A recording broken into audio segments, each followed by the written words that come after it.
welcome back. The question was the difficulty in correcting lactate in sepsis. And there was a question Dr. Young had asked before we left Dr. Schultz. So we're going to continue at that point. So this is an interesting question because from my experience, when we have somebody who's septic and we're adequately able to fluid resuscitate them, the lactate levels can decrease significantly over a period of 4 hours.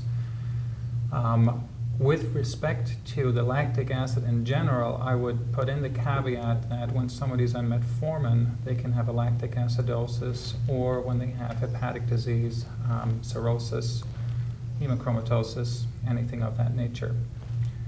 The issue of bombarding patients with fluid is one that's hotly debated, but in general, what I have to adhere to is the fact that hypotension is the critical determinant for patients to survive severe sepsis or septic shock.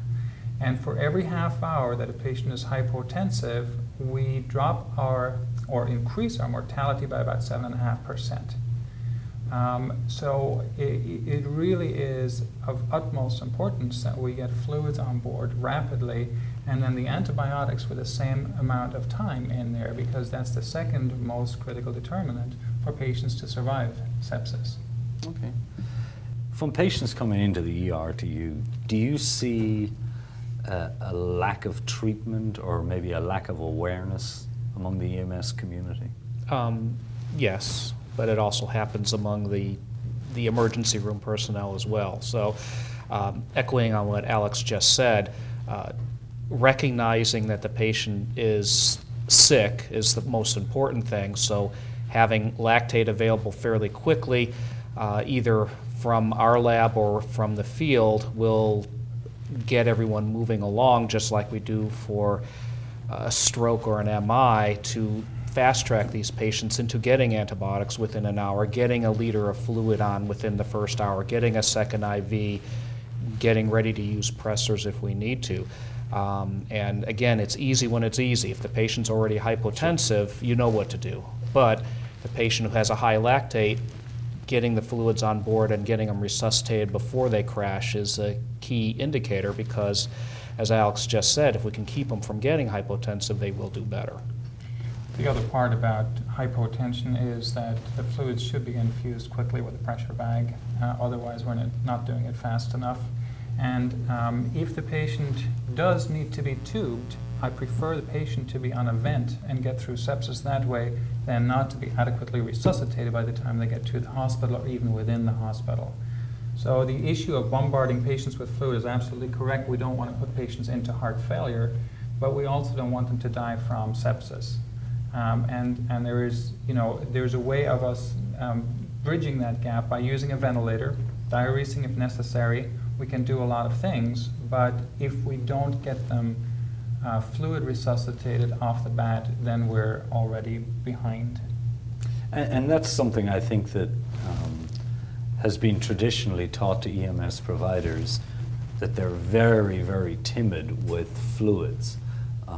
Our education system and our curricula really have taught us to be scared of giving particularly elderly people fluids. So would it be fair for both of you, would you agree with me to say, you would be better off to fluid overload these septic people, treat them either on a vent and intubated or maybe CPAP, than ignore their sepsis?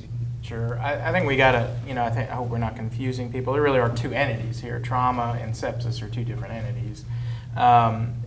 When you get, antibiotics, or antibiotics and fixing the hole in the bowel or whatever is the corrective action after you resuscitate in sepsis. In trauma, it's stopping the bleeding. So, antibiotics are obviously not as big a deal.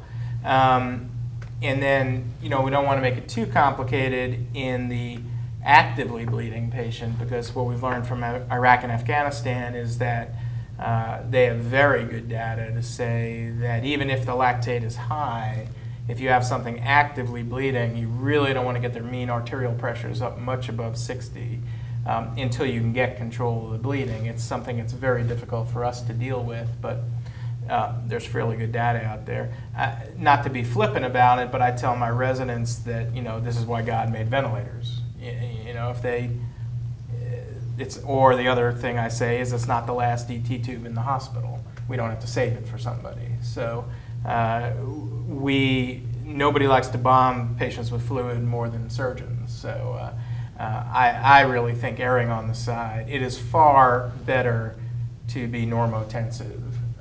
We can always get someone out of heart failure in the rare patient where that's really going to be a big deal.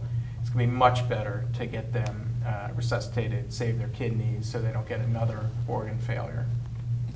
What about the idea that in a lot of places, ventilators are not available in all EMS areas, but nowadays, increasingly, you're seeing CPAP machines. So for the EMS provider who doesn't have the opportunity to intubate somebody and put them on a vent, what about using CPAP as your positive pressure method? That depends on the patient having a ventilatory effort, but with that being said, certainly, just from the CHF model, CPAP has absolutely revolutionized treatment. I rarely have to intubate anyone with CHF anymore just because I'm using CPAP. So presumably that would be a reasonable adjunct to not having a ventilator. Okay. We treat patients with MI and with stroke aggressively. We have a whole system in place where there are relevant alerts for them. In other parts of the country, there are sepsis alerts. It's quite a common practice. I know in Denver they have an active program. They use the SIRS and they give you 2 out of 3 criteria. You notify the hospital and they take that as a presumptive sepsis alert. Their guideline says you give them 2 liters of fluid. That's it. And immediately. And that's what they'll get between wherever they are at the scene and as quickly as they can get them to the hospital. Now, they don't mention pressure bags, but you advocate pressure bags. In the appropriate setting, yes. It's difficult, I think, when you're out in the field to be able to say this patient has sepsis when you're not quite sure. If you're dealing with somebody with septic shock, that's fairly clear. Then you go for the pressure bag. If you have somebody who you think is septic or has severe sepsis, you may want to give those fluids at a slower rate, but usually the recommended amount is 20 mL per kilogram over half an hour. That will be a fluid bolus, which is commonly given for the treatment of severe sepsis. So if we do that, do we not need to institute some form of practice or protocol in our hospitals to utilize this information? If we're going to propose, and it seems to be no doubt amongst us all, we're advocating lactate testing in the EMS field. We have this information, we have the clinical presentation, but we don't seem to have any form of mechanism to receive that and actually act on it. So if the EMS community are going to embrace this idea and invest in the machinery to do it, what do you think we can do from an institutional perspective to actually have something come of this?